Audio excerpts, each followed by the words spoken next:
En cuanto al dinero, Monsieur de Charlus se lo habría enviado de buena gana si no se hubiese dado cuenta de que al hacerlo proporcionaba a Charlie los medios de prescindir de él y también de conseguir los favores de algún otro.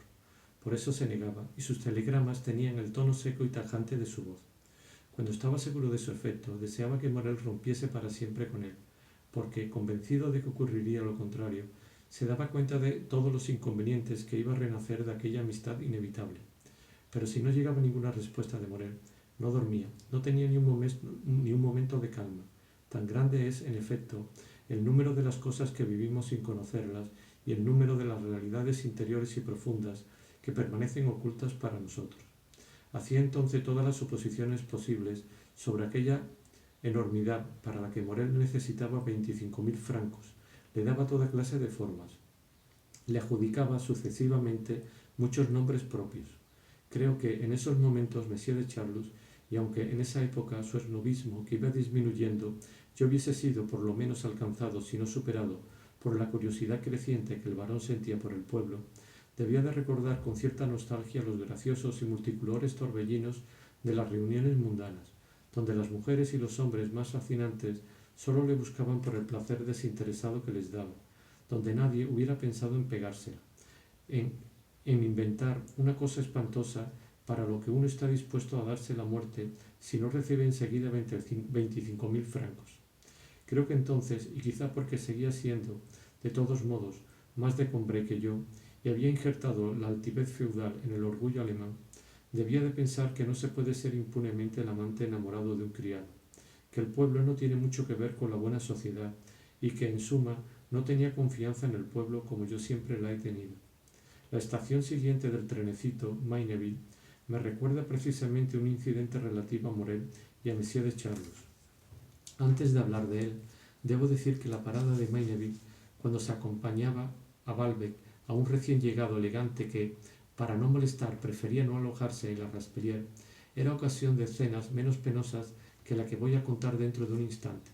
Al recién llegado, que llevaba en el tren su equipaje de mano, el gran hotel solía parecerle algo alejado, pero como antes de Balbec solo había pequeñas playas con villas nada confortables, por amor al lujo y a la comodidad, se resignaba al largo trayecto cuando, en el momento en que el tren pasaba por Maineville, veía alzarse de improviso el Palace, del que no podía sospechar que fuese una casa de prostitución. No hay que ir más lejos, decía infaliblemente a Madame Cottard, mujer con fama de espíritu práctico y buen consejo. Esto es exactamente lo que necesito. ¿Para qué seguir hasta Volver, donde las cosas no serán desde luego mejores? Solo por el aspecto creo que tiene todo el confort. Podré perfectamente invitar a Madame Verdurin, porque espero, para devolverle sus amabilidades, dar algunas pequeñas reuniones en su honor. No tendrá que hacer tanto camino como si me alojase en Valver. Eso me parece perfecto para ella y para su esposa, mi querido profesor. Seguro que hay salones, podremos recibir en ellos a estas damas. Entre nosotros no comprendo por qué Madame Verdurin, en lugar de alquilar la Raspellière, no ha venido a vivir aquí. Es mucho más sano que viejas casas como la Raspellière, que es forzosamente húmeda y por otra parte no muy limpia. No tiene agua caliente, no puede uno lavarse como quiere. Maineville me parece mucho más agradable. Aquí Madame Verdurin habría podido desempeñar perfectamente su papel de patrona. De todos modos, cada cual tiene sus gustos. Yo me quedaré aquí. ¿No quiere apearse conmigo, Madame Cottard? Démonos prisa, porque no falta mucho para que el tren arranque. Guíeme hasta esa casa, que será la suya y que usted debe de haber frecuentado bastante. Es un marco hecho realmente para usted. No había manera de hacerle callar ni, sobre todo, de impedir apearse al desventurado viajero que, con la obstinación que a menudo emana de las meteduras de pata, insistía, cogía sus maletas y no atendía razones hasta que le aseguraban que nunca, ni Madame Verdurin ni Madame Cottard irían a verle allí. En cualquier caso, lo elegiré por domicilio. A Madame Verdurin le bastará con escribirme. El recuerdo relativo a Morel se refiere a un incidente de un orden más particular. Hubo otros, pero aquí me limito, a medida que va parando el tortuoso y el empleado del ferrocarril grita Donciel, Gratevas, Maineville, etc., a notar lo que evocan para mí la pequeña playa y la guarnición. Ya he hablado de Maineville, media villa, y de la importancia que iba asumiendo merced a ese suntuoso prostíbulo que había sido construido recientemente, no sin despertar las protestas inútiles de las madres de familia.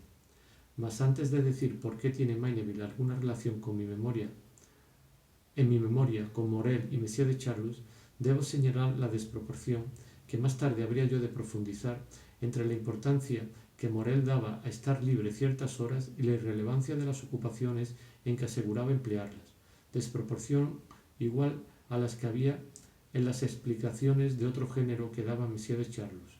Él, que con el varón representaba el papel de desinteresado y podía hacerlo sin riesgo dada la generosidad de su protector, cuando deseaba pasar la velada por su cuenta para dar una clase, etc., no dejaba de añadir a su pretexto las siguientes palabras dichas con una sonrisa de avidez: y además puedo ganarme 40 francos, que no es poco. Permítame que vaya, ya que, como ve, me interesa. Diablos, yo no tengo rentas como usted, debo labrarme una posición. Es el momento de ganar algún dinero. Al desear dar aquella clase, Morel no era del todo insincero. Por un lado, es falso que el dinero no tenga color. Una forma nueva de ganarlo confiere algo nuevo a las monedas que ha desgastado el uso. Si hubiera salido realmente para una clase, es posible que 2 luises entregados al terminar por una luna le hubieran producido un efecto muy distinto de los 2 luises caídos de la mano de Monsieur de Charlus. Además, el hombre más rico haría por 2 luises kilómetros que se vuelven leguas si uno es hijo de una ayuda de cámara. Pero Monsieur de Charlus solía tener sobre la realidad de la clase de violín dudas tanto mayores cuanto que muchas veces el músico invocaba pretextos de otro modo, de un orden pretextos de otro tipo, de un orden totalmente desinteresado desde el punto de vista material y además absurdos. De este modo, Morel no podía dejar de ofrecer una imagen de su vida, voluntaria e involuntariamente también, tan entenebrecida que sólo se dejaba distinguir ciertas partes. Durante un mes se puso a disposición de Monsieur de Charlus a condición de tener libre las veladas, porque deseaba de seguir de forma continuada unos cursos de álgebra. Ir después a ver a Monsieur de Charlus, era imposible. Las clases terminaban a veces muy tarde. Hasta después de las 2 de la mañana, preguntaba el varón. A veces. Pero el álgebra se aprende igual de bien en un libro. Mejor incluso, porque en las clases no entiendo gran cosa. Entonces, además, el álgebra no puede servirte para nada. Me gusta mucho, disipa mi neurastenia. No puede ser el álgebra lo que le hace pedir permisos de noche, se decía Monsieur de Charlus. ¿Trabajará para la policía? En cualquier caso, por más objeciones que se le hiciesen, Morel se reservaba ciertas horas tardías, fuese por el álgebra o por el violín. En una ocasión no fue ni la una ni la otra, sino el príncipe de Guermantes, que había ido a pasar unos días en aquella costa para visitar a la duquesa de Luxemburgo, y se encontró con el músico sin saber quién era, y sin que tampoco éste le conociese, y le ofreció 50 francos para pasar la noche juntos en el prostíbulo de Maineville. Doble placer para Morel, el dinero recibido de Monsieur de Guermantes y la voluptuosidad de estar rodeado de mujeres cuyos senos morenos se mostraban al descubierto. No sé cómo Monsieur de Charlus se enteró de lo que había pasado y del lugar, pero no del seductor. Loco de celos y para saber quién era, telegrafió a Dupin, que llegó 2 días más tarde, y cuando a principios de la semana siguiente Morel anunció que se ausentaría de nuevo, el varón pidió a Dupin que se encargase de comprar a la patrona del establecimiento y conseguir que los escondiese a él y a Dupin para asistir a la escena. Entendido, yo me ocuparé, Carigny, respondió Dupin al varón. Es difícil comprender hasta qué punto aquella inquietud agitaba y había enriquecido por eso mismo la mente de Monsieur de Charlus. El amor puede provocar auténticos levantamientos geológicos de pensamiento. En el de Monsieur de Charlus, que unos días antes se parecía una llanura tan uniforme que ni en el horizonte más remoto se habría conseguido divisar una sola idea a ras de suelo, habían surgido de improviso, duras como piedras, un macizo de montañas. Pero las montañas tan esculpidas como si algún estatuario, en lugar de llevar el mármol, las hubiese cincelado allí mismo, y en ellas se retorcían en grupos gigantescos y titánicos la furia, los celos, la curiosidad, la envidia, el odio, el sufrimiento, el orgullo, el espanto y el amor. Entretanto, la noche en que Morel debía ausentarse había llegado. La misión de Lupin había tenido éxito. Él y el barón debían ir hacia las 11 de la noche y los esconderían. 3 calles antes de llegar a la magnífica casa de prostitución, a donde iba gente de todos los alrededores elegantes, Monsieur de Charlus caminaba de puntilla, disimulaba la voz, suplicaba a Lupin que hablase más bajo por miedo a que desde dentro Morel les oyese. Pero nada más entrar a paso de lobo en el vestíbulo, Monsieur de Charlus, poco acostumbrado a ese tipo de lugares, se encontró aterrado y estupefacto, en un lugar más ruidoso que la bolsa o el palacio de subasta. En vano recomendaba hablar más bajo a varias criaditas que se agolpaban a su alrededor. Además, hasta su propia voz quedaba cubierta por el ruido de los gritos y adjudicaciones que hacía una vieja subpatrona de peluca muy oscura y rostro en el que se agrietaba la gravedad de un notario o de un cura español, y que a cada minuto saltaba con fragor de trueno, dejando que alternativamente se abrieran y cerraran las puertas, lo mismo que se regula la circulación de coches. Lleve al señor a la 28, a la habitación española. Cierre, ya no se pasa. Abra otra vez la puerta. Esos señores preguntan por Mademoiselle Noemi. Los espera en el salón persa.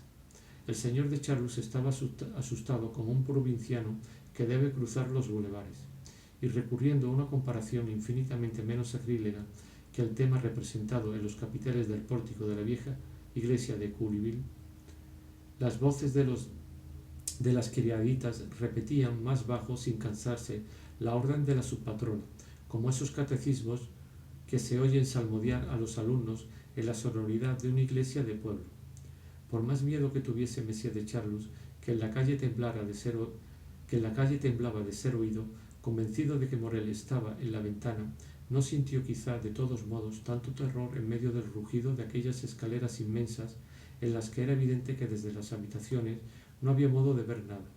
Por fin, al término de su calvario, encontró a Mademoiselle Noemi, que debía esconderle junto con Lupin, pero empezó por encerrarlo en un salón persa muy suntuoso desde donde no veía nada. Ella le dijo que Morel había pedido una naranjada y que, en cuanto se lo hubieran servido, llevarían a los 2 viajeros a un salón transparente. Mientras tanto, y como la reclamaban, les prometió en un cuento que, para ayudarles a pasar el rato, iba a mandarles una damita inteligente, porque a ella la estaban llamando. La damita inteligente llevaba una bata persa que quería quitarse. El señor de Charlus le pidió que no hiciese nada, y ella mandó subir champán que costaba 40 francos la botella. Durante ese tiempo Morel en realidad estaba con el príncipe de Guermantes. Para guardar las apariencias había fingido equivocarse de cuarto. Había entrado en uno donde había 2 mujeres que se habían apresurado a dejar solos a los 2 caballeros. El señor de Charlus ignoraba todo esto, pero echaba pestes porque quería abrir las puertas. Hizo llamar de nuevo a Mademoiselle Noemi, quien, habiendo oído a la damita inteligente dar a Monsieur de Charlus detalles sobre Morel que no concordaban con los que ella misma había dado a Lupin, la obligó a salir pitando y envió enseguida para sustituir a la damita inteligente una damita gentil, que no les enseñó nada más, pero les dijo que la casa era muy seria y que pidió también ella champán. El barón, furioso, hizo venir de nuevo a Mademoiselle Noemi, que les dijo, sí, va un poco para largo. Esas señoras se dedican a poner posturas, y él no parece tener ganas de hacer nada. Por último, ante las promesas del barón, ante sus amenazas, Mademoiselle Noemi se marchó con aire contrariado, asegurándoles que no esperarían más de 5 minutos. Esos 5 minutos duraron 1 hora, tras lo cual Noemi acompañó a paso de lobo a un Monsieur de Charlus ebrio de rabia y a un Lupin desolado hacia una puerta entreabierta, diciéndoles: «Desde aquí verán muy bien, aunque en este momento no es muy interesante. Está con 3 señoras, les cuenta su vida de regimiento». Por fin el barón pudo ver por la abertura de la puerta y también en los espejos, pero un terror mortal le obligó a apoyarse en la pared. Desde luego era Morel el que tenía delante, pero como si todavía existiesen los misterios paganos y los encantamientos, era más bien la sombra de Morel embalsamado, ni siquiera Morel resucitado como Lázaro, una aparición de Morel, un fantasma de Morel reaparecido o evocado en aquella habitación, donde las paredes y los divanes repetían por todas partes emblemas de brujería. ¿Quién estaba quien estaba en esos momentos, quien estaba a unos metros de él de perfil. Morel había perdido, como después de la muerte, todo color. Entre aquellas mujeres con las que parecía que hubiera debido disfrutar alegremente, estaba lívido, congelado con una inmovilidad artificial. Para beber la copa de champán que tenía delante, su brazo, sin fuerza, trataba lentamente de extenderse y volvía a caer. Se tenía la impresión de ese equívoco en virtud del cual una religión habla de inmortalidad, pero entiende con eso una cosa que no excluye la nada. Las mujeres lo acuciaban a preguntas. Mire, dijo Mademoiselle Noemi muy bajo al varón, le están hablando de su vida de regimiento. Es divertido, ¿no le parece? Y se rió. ¿Está usted contento? Él está tranquilo, ¿verdad? Añadió como si se refiriese a un moribundo. Las preguntas de las mujeres se multiplicaban, pero Morel, inanimado, no tenía fuerzas para contestarlas. Ni siquiera se producía el milagro mismo del murmullo de una palabra. El señor de Charlus solo tuvo un instante de duda. Comprendió la verdad, y que, bien por torpeza de Dupin cuando había ido a hacer el trato, bien por la potencia expansiva de los secretos confiados y nunca guardados, bien por la naturaleza indiscreta de aquellas mujeres, bien por temor a la policía, se había advertido a Morel de que dos caballeros habían pagado mucho dinero para verle. Se había hecho salir al príncipe de Guermantes metamorfoseado en 3 mujeres, y se había colocado al pobre Morel temblando, paralizado de estupor, de tal modo que si Monsieur de Charlus le veía mal, él, aterrorizado, incapaz de articular palabra, sin atreverse a coger el vaso por miedo a dejarlo caer, veía de lleno al varón. La historia, por lo demás, no terminó mejor para el príncipe de Guermantes. Cuando le habían hecho salir para que Monsieur de Charlus no le viese, furioso por el contratiempo y sin sospechar quién era su autor, había suplicado a Morel, pero todavía sin darle a conocer su identidad, que le diese una cita para la noche siguiente en la minúscula villa que había alquilado y que, pese al poquísimo tiempo que iba a permanecer en ella, había decorado siguiendo la misma maniática costumbre que tiempo atrás hemos observado en casa de Madame de Villeparisis, con cantidad de recuerdos de familia para sentirse más en su casa.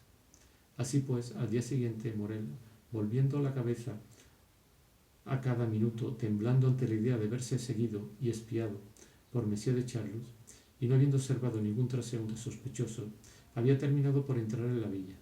Un criado le hizo pasar al salón, diciéndole que iba a avisar al señor.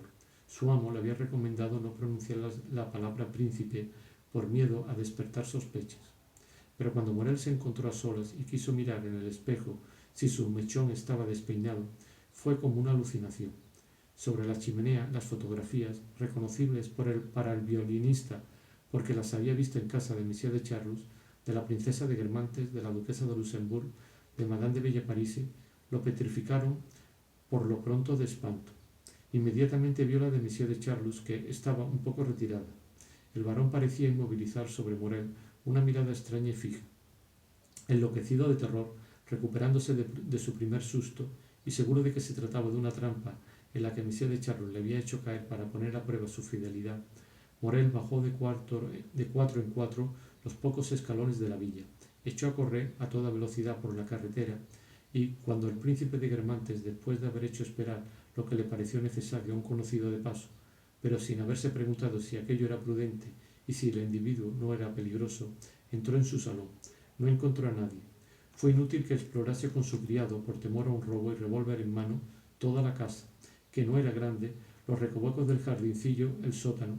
El compañero cuya presencia daba por segura había desaparecido. Se encontró con él varias veces en el curso de la semana siguiente, pero siempre era Morel, el individuo peligroso, quien escapaba como si el príncipe lo fuese todavía más. Terco en sus sospechas, Morel no las disipó nunca, y hasta en París la vista del príncipe de Guermantes bastaba para ponerlo en fuga, por lo que Monsieur de Charlus se vio protegido de una infidelidad que le torturaba y vengado sin haberlo imaginado nunca siquiera, ni sobre todo cómo. Mas los recuerdos que me habían contado sobre este asunto son reemplazados ya por otros, porque el BCN, reemprendiendo su marcha de cafetera, sigue depositando o recogiendo viajeros en las estaciones siguientes. En Gratevas, donde vivía su hermana, con la que había ido a pasar la tarde, subía algunas veces Monsieur Pierre de Perjus, conde de Crecy, al que solo llamaban conde de Crecy, gentilhombre pobre pero de extremada distinción, a quien yo había conocido por medio de los Cambremer, con los que por lo demás él tenía poco trato. Reducido a una vida extremadamente modesta, casi miserable, me daba cuenta de que una consumición, le resultaba tan agradables que tomé la costumbre, los días en que no podía ver a Albertín, de invitarle a Balbec. Muy fino, maravilloso conversador, muy blanco, con unos fascinantes ojos azules, hablaba sobre todo con la punta de los labios, con mucha delicadeza, de las comodidades de la vida señorial, que él sin duda había conocido, y también de genealogías.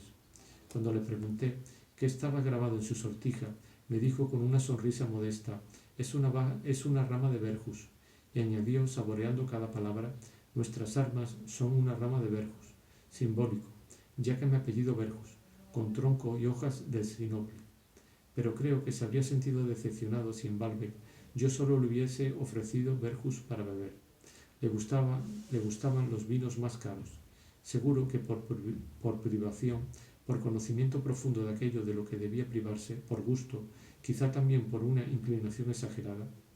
Por eso, cuando le invitaba a cenar en Balbec, él pedía la comida con una ciencia refinada, pero comía demasiado, y sobre todo bebía, mandando servir a temperatura ambiente los vinos que deben serlo, y meter en hielo los que exigen hielo. Antes y después de la cena, indicaba la fecha o el número que quería para un oporto o un aguardiente, como hubiese hecho para la elección generalmente ignorada de un marquesado, pero que conocía igual de bien. Dado que para Aimé yo era uno de sus clientes preferidos, le encantaba que diese aquellas cenas extras y gritaba a los camareros: deprisa, montad la mesa 25. Ni siquiera decía montad, sino montadme, como si hubiera sido para él. Y como el lenguaje de los Met no es exactamente el mismo que el de los encargados de fila, sus jefes, ayudantes, etc., en el momento en que yo pedía la cuenta, decía al camarero que nos había servido, siempre con el mismo gesto repetido y tranquilizador del dorso de la mano, como si quisiese calmar a un caballo dispuesto a morder el bocado: no tenga prisa, por la cuenta, vaya despacio, muy despacio.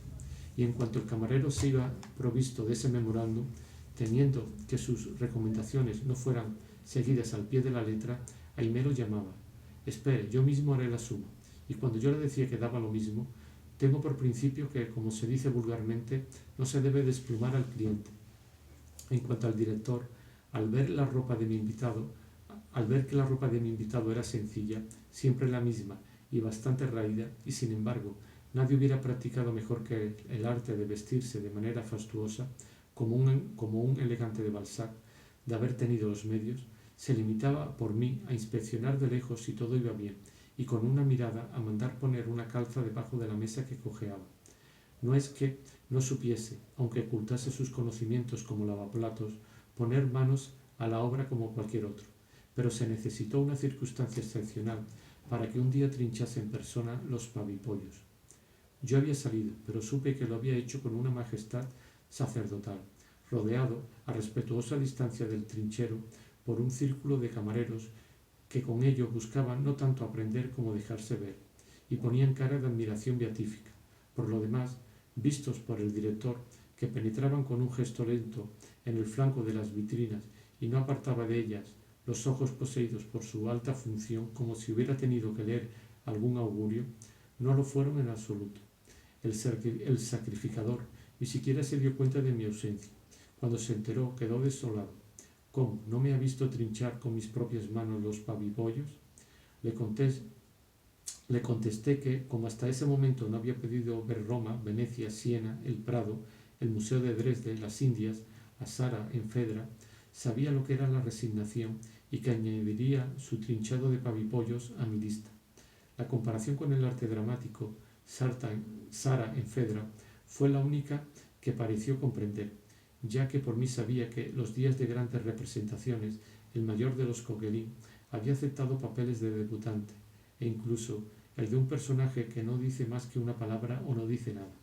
En cualquier caso, lo siento muchísimo por usted. ¿Cuándo volveré a trinchar? Sería necesario un acontecimiento, sería necesaria una guerra. Fue necesario, en efecto, el armisticio. Desde ese día cambió el calendario y el tiempo se contó así. Fue al día siguiente de trinchar yo mismo los pavipollos. Fue justo 8 días después de que el director trinchara en persona los pavipollos. De modo que aquella prosectomía señaló, como el nacimiento de Cristo o la égira, el punto de partida de un calendario distinto de los otros, aunque no alcanzó su extensión ni igualó su duración. La tristeza de la existencia de Messier de Crécy provenía tanto como de no tener ya caballos y una mesa suculenta, de relacionarse solo con personas capaces de creer que Cambremer y Guermantes eran lo mismo. Cuando vio que yo sabía que Legradin, que ahora se hacía llamar Legrand de Messeglise, no tenía el más mínimo derecho a ese apellido, animado además por el vino que estaba bebiendo, tuvo una especie de arrebato de alegría. Su hermana me decía con aire de entendida: mi hermano nunca se siente tan feliz como cuando puede hablar con usted. Y es que se sentía revivir desde que había descubierto a alguien que conocía la mediocridad de los Cambremer y la grandeza de los Guermantes, alguien para quien existía el universo social. Lo mismo que después del incendio de todas las bibliotecas del globo y la ascensión de una raza totalmente ignorante, un viejo latinista encontraría gusto y confianza en la vida oyendo a alguien citarle un verso de Horacio. Por eso, si nunca dejaba el vagón sin decirme para cuándo nuestra próxima reunión, no era solo por avidez de parásito, sino por glotonería de erudito, y porque consideraba los agapes de Balbec como una ocasión para charlar al mismo tiempo de los temas que le eran caros y de los que no podía hablar con nadie, y análogos a esas cenas en que se reúnen en fechas fijas ante la mesa especialmente suculenta del Cercle de la Unión, la Sociedad de Bibliófilos. Muy modesto en lo relativo a su propia familia, no fue por Messier de Crécy por quien supe que esa familia era de gran linaje y una auténtica rama desgajada en Francia de la familia inglesa que llevaba el título de Crécy. Cuando supe que era un verdadero Crécy, le conté que una sobrina de Madame de Guermantes se había casado con un americano llamado Charles Crécy, añadiendo que en mi opinión no tenía ninguna relación con él. Ninguna, me dijo, no más, aunque por otra parte mi familia no es tan ilustre, de la que tienen muchos americanos que se apellidan Montgomery, Berry, Chandos o Chappell, con las familias de Pembroke, de Buckingham, de Essex o con el duque de Berry. Varias veces pensé decirle para divertirle que conocía a Madame Swann, quien como Cocotte era conocida en el pasado con el nombre de Odette de Crécy, pero aunque el duque d'Alençon, que no habría podido enfadarse si alguien hablase con él de Emilien d'Alençon, no me sentía con la familiaridad suficiente con Messier de Crécy para llevar la broma hasta ese punto. Es de una gran familia, me dijo un día Messier de Montsurvent. Su patronímico es Saillo. Y añadió que en su viejo castillo encima de Incarville, vuelto por lo demás casi inhabitable, y que, aunque nació riquísimo, en la actualidad estaba demasiado arruinado para repararlo, todavía podía leerse la antigua divisa de la familia.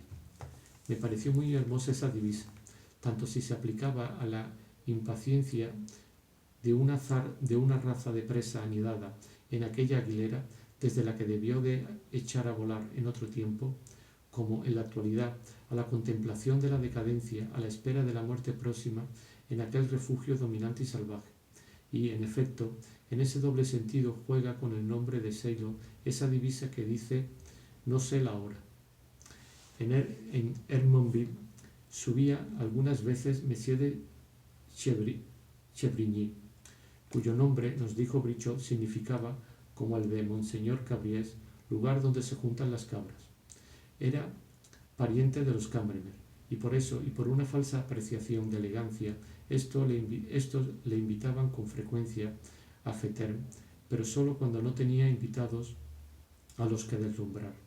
Como vivía todo el año en Beausoleil, Messier de Chevrigny se había quedado más provinciano que ellos, por lo que, cuando iba a pasar unas semanas a París, no desperdiciaba un solo día por todo lo que había que ver, hasta el punto de que a veces, algo aturdido por la cantidad de espectáculos digeridos demasiado deprisa, cuando le preguntaban si había visto determinada comedia, le ocurría que no estaba muy seguro, aunque esas vaguedades no eran frecuentes, porque conocía las cosas de París con esa minuciosidad peculiar de quien la visita de tarde en tarde.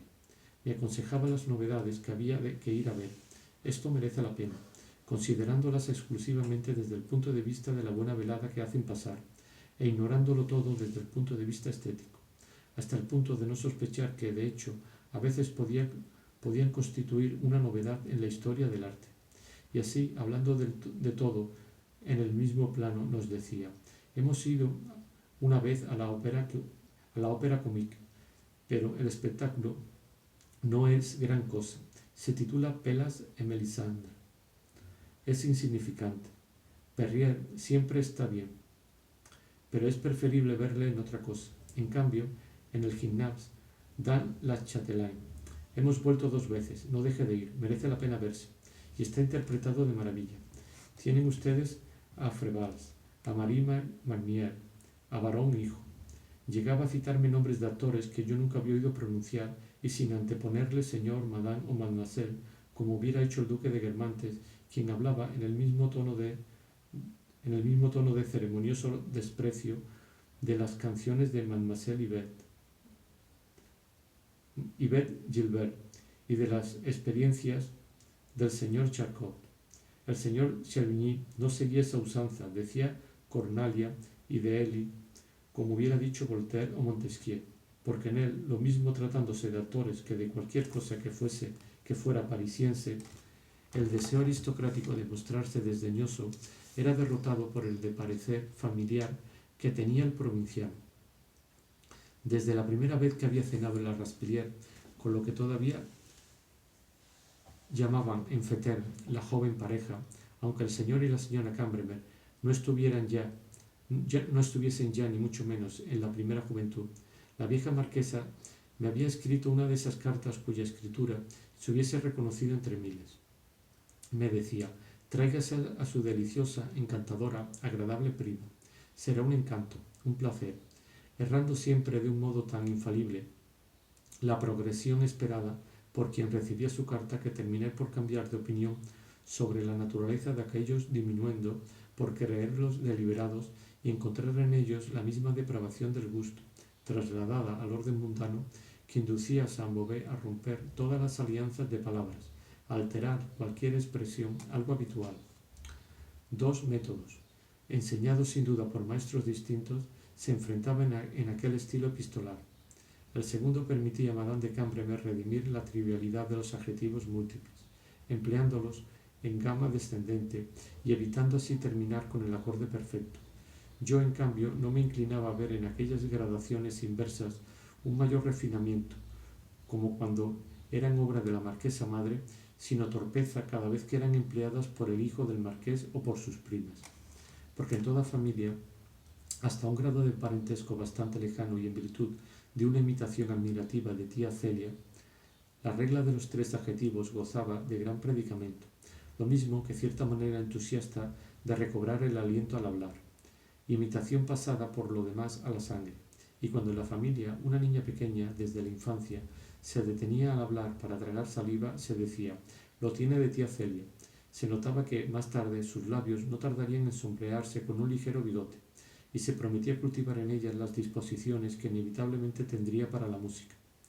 Las relaciones de los Cambremer no tardaron en ser menos perfectas con Madame Verdurin que conmigo, por distintas razones. Deseaban invitarla. La joven marquesa me decía desdeñosa: no veo por qué no habríamos de invitar a esa mujer. En el campo uno trata a cualquiera. Eso no tiene ninguna consecuencia.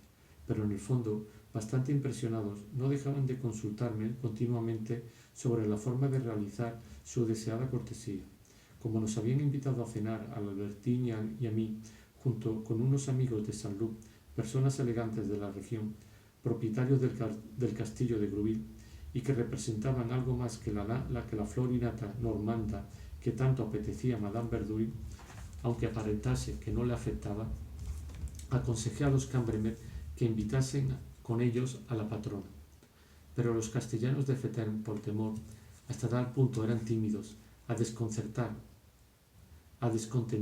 a sus nobles amigos, o hasta tal punto eran ingenuos, a que Monsieur y Madame Verdurin se aburriesen con personas que no eran intelectuales, o también, impregnados como estaban de un espíritu rutinario que no había fecundado la experiencia a meter la pata si mezclaban los géneros, declararon que no casarían juntos, que las cosas no pegarían y que más valía reservar a Madame Verdurin, a la que invitarían con todo su grupito para otra cena. Para la siguiente, la elegante, con los amigos de Saint-Loup, no invitaron del cogollito más que a Morel, a fin de que Monsieur de Charlus fuese informado indirectamente de las brillantes personas que recibían, y también para que el músico sirviese de elemento de distracción para los invitados, pues se le pedirían que llevase el violín. Se le agregó a Cottard, porque Monsieur de Cambremer declaró que era muy animado y quedaba bien en una cena, y que además podía ser cómodo estar en buenos términos con un médico por si alguna vez alguien caía enfermo. Pero se le invitó solo, para no empezar nada con la mujer. Madame Verdurin se indignó cuando supo que 2 miembros del grupito eran invitados sin ellas a cenar a Féter en petit comité. Dictó al doctor, cuyo primer impulso había sido aceptar, una altiva respuesta en la que decía: «Nosotros cenamos esta noche en casa de Madame Verdurin», plural que debía servir de lección para los Cambremer y demostrar que el doctor no era separable de Madame Cottard. En cuanto a Morel, Madame Verdurin no tuvo necesidad de trazarle un comportamiento descortés, que él adoptó espontáneamente, y he aquí por qué. Si en lo que concernía a sus placeres tenía frente a Monsieur de Charlus una independencia que afligía al varón, ya hemos visto que la influencia de éste se hacía sentir más en otros campos y que, por ejemplo, el varón había ampliado los conocimientos musicales y vuelto más puro el estilo del virtuoso. Pero aún no dejaba de ser, por lo menos en este punto de nuestro relato, más que una influencia.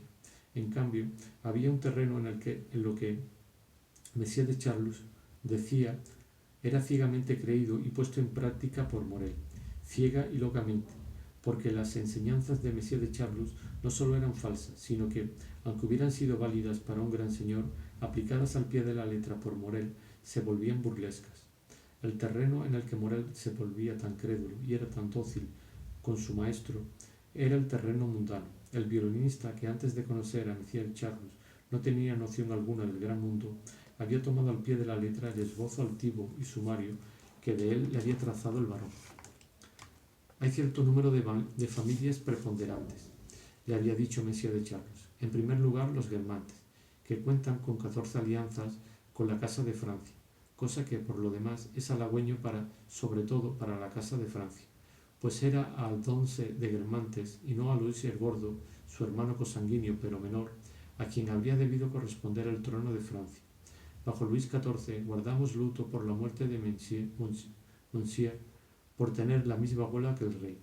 Aunque muy por debajo de los Guermantes se puede citar a los La Tremoille, descendientes de los reyes de Nápoles y de los condes de Poitiers, a los Ussés, poco antiguos como familia, pero que son los pares más antiguos, a los Luinés, muy recientes, pero con el lustre de grandes matrimonios, los Choiseul, los Harcourt, los La Rochefoucauld, añada también los Noailles, a pesar del conde de Toulouse, los Montesquieu, los Castellán, y salvo olvido, eso es todo. En cuanto a todos esos pequeños señores que se llaman Marqués de Cambre Mierda o Vete al Cuerno, no hay ninguna diferencia entre ellos y el último Sorchis de su regimiento. Ir a hacer pipí a casa de la condesa Caca, a casa de la baronesa Pipi, es lo mismo. Habrá comprometido usted su reputación y utilizado una fregona llena de mierda como papel higiénico. Y eso es una porquería. Morel había recogido piadosamente esta lección de historia, tal vez algo sumaria, juzgaba las cosas como si él mismo fuese un Guermantes y esperaba con ansia una ocasión para topar con los falsos Latour Auvergne, para hacerles sentir con un desdeñoso apretón de manos que apenas si los tomaba en serio. En cuanto a los Cambremer, tenía precisamente la ocasión de demostrarles que no eran más que el último Sorchi de su regimiento. No respondió a su invitación, y la noche de la cena se excusó en el último momento con un telegrama, tan encantado como si acabase de comportarse como un príncipe de sangre. Debemos añadir, por lo demás, lo difícil que resultó, de manera más general, imaginar